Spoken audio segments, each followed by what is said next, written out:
2024 চনৰ অন্তিম দিনটো মই এনেদৰে পাৰ কৰিছোঁ আৰু আপোনালোকে কেনেকুৱা পাৰ কৰিছে নিশ্চয় জনাবলৈ নাপাহৰিব। এয়া মই বালিৰ লগত চিমেণ্ট মিক্স কৰি আছোঁ আৰু 2024 চনৰ 12 ডিচেম্বৰত মই যি নেকি ফাউণ্ডেশ্যনটো ঘৰৰ ফাউণ্ডেশ্যনটো আৰম্ভ কৰিছিলোঁ আৰু আজি সম্পন্ন হ'বলৈ গৈ আছে মোৰ ফাউণ্ডেশ্যনটো।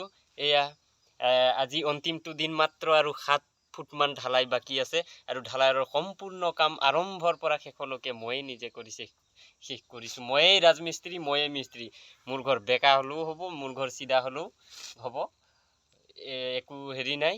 মই কিন্তু চেষ্টা কৰি গৈ আছোঁ আৰু আজিৰ অন্তিম দিনটো মই এনেকৈ ঢালাই কৰি পাৰ কৰিম। এয়া আহক ৰাইজ, পুৰণা দিনটো এনেদৰে হাঁহি ফূৰ্তি আৰু আনন্দ ৰহস্যৰ মাজত পাৰ কৰোঁ।